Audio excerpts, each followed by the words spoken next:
everyone! Good morning, good afternoon, good evening, saan mang sulok ng mundo mga ka-OFW. Eid Mubarak sa inyong lahat. Sa araw na ito, magagawa tayo ng chicken Maghrebi Sania. Ito ang tawag nila dito. Yung parang Moroccan style chicken, oven chicken. Ito ang ating mga sangkap.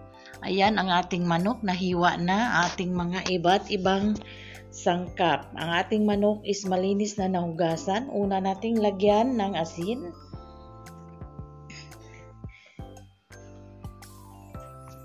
Lagyan natin ng paminta.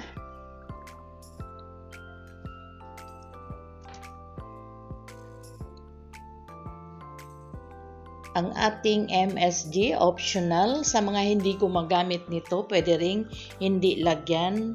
Ang ating lemon, pwedeng gumamit ng fresh lemon dito. Sa hindi pa nakasubscribe sa ating channel, just click the subscribe button and notification bell para ma-notify kayo sa ating mga newly uploaded recipes and video. Ayan, pagkatapos nating ilagay ang ating asin, paminta, at ang ating kalamansi or lemon, atin siyang i-massage, masamasahiin para manunuot yung asin sa ating manok. Tapos ilagay natin ang iba't ibang baharat or spice. Ayan, mayroon na diyang turmeric, saffron, paprika, Arabic spicy, at saka yung za'atar or thyme na tinatawag nila. Ayan, atin siyang masamasahin para manunuot sa kalamnan. Ang ating chicken is nalagyan yan siya ng slit-slit or hiwa-hiwa para manuot yung kanyang sarap sa loob. Ayan, after nating masamasa, lagyan natin siya ng olive oil. Kung walang olive oil, pwedeng gumamit ng ordinary oil na pangprito. After natin, set aside muna ang chicken, ilagay natin dito ang ating mga gulay, ang patatas, carrots, ating onion. Then, ilagay din natin ang spicy, ang ating salt,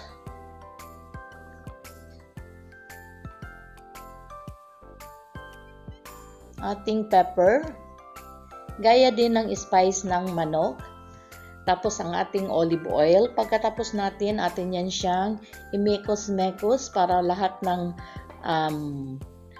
mga gulay is malagyan ng baharat or ang ating spices. Ayan, atin lang yan siyang ganyanin, halu-haluin para lahat siya malagyan bago natin ilagay ang manok dyan sa top ng ating gulay. Kumusta ang inyong mga Ramadan, mga ka-OFW dito sa Middle East? Tapos na ang ating isang buwang puyatan mode. Bukas naman is simula naman ng ating panibagong buwan. Ayan, atin lang yan siyang mekos-mekos, halu-haluin para lahat malagyan ng baharat or spicy ang ating chicken. Then atin lang i-separate lahat ang onion at saka patatas and ang ating carrots. Tapos on top, ilagay natin dyan ang ating manok.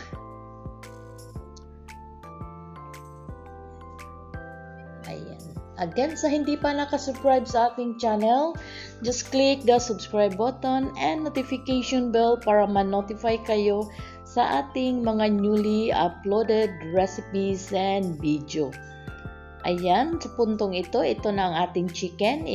Isalansan natin or i-arrange natin dyan sa taas ng ating mga gulay. Request kasi ito ni Amo na ganitong chicken Maghrebi Sania daw. Ayan, kaya atin yang lulutuin para masayahan naman ang ating mahal na madam. Ayan, yung dalawa i-separate yun kasi para yun sa chuper. Ito para sa Amo. Ayan, then dito sa ating pinag-anuhan ng chicken, lagyan natin ng konting water at saka tomato paste,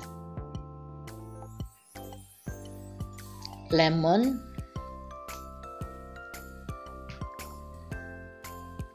then atin yan siyang halu-haluin bago natin ilagay doon sa ating manok. Ayan. Lagyan natin ng lemon kasi gusto nila yung maasim-asim kunti yung ating sauce. Yan. Tapos ilagay lang natin yan siya dyan. Bali yan ang magsilbing pangpaluto sa kanya sa ating oven.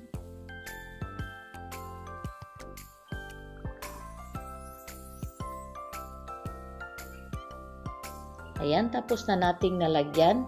Lagyan natin ng olive oil on top. I mean, ang olives pala yan. Olives, yung whole olives. With seeds po ito ang ating olive. Optional lang yung olive. Kung walang olive, pwede namang wala na yan. Pero masarap ito talagang. Ito ang tinatawag nilang Asaniya Maghribi dahil may olive. Ayan, lagyan lang natin ng black and green olives. Pagkatapos, lagyan natin ng mini bell pepper. Ang ating mini bell pepper is maanghang yan siya. Hindi natin yan siya hihiwain. Ganyan lang. Then, lagyan natin ng whole garlic. Pagkatapos natin, yung malasalansan, lagyan natin siya ng parsley paper. Takpan natin siya bago lagyan ng foil. Ayan, ito ang ating parsley paper. Or wax paper, pwede ring tawaging wax paper. Ayan. Para hindi siya mag-dry. Then, atin na siyang takpan ng ating foil bago ilagay sa ating oven. Iluto yan siya sa oven ng mga 45 minutes. Ayan, takpan natin yan siya ng ganyan. Talagang i-sealed natin para hindi siya maglabas yung kanyang aroma. Ayan, i-sealed natin. Then, atin siyang lutuin sa oven ng mga 45 minutes. Ayan, after 45 minutes, ito na ang ating Saniya Maghribi. Ayan, tanggalin naman natin ngayon ang foil para atin yan siyang i-brasan ng sauce sa taas at ibalik sa oven para mag-red yung kanyang taas bago i-serve. Ayan, dito naglagay tayo ng tomato paste at saka kunting water at lemon din.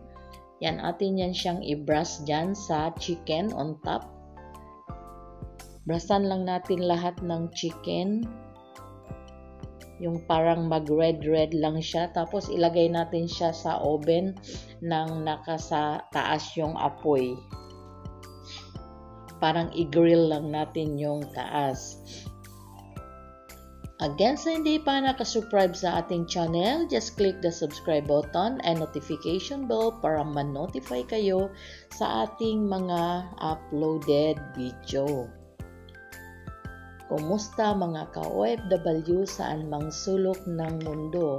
Huwag kalimutang magdasal para lagi tayong gabayan na ating puong may kapal.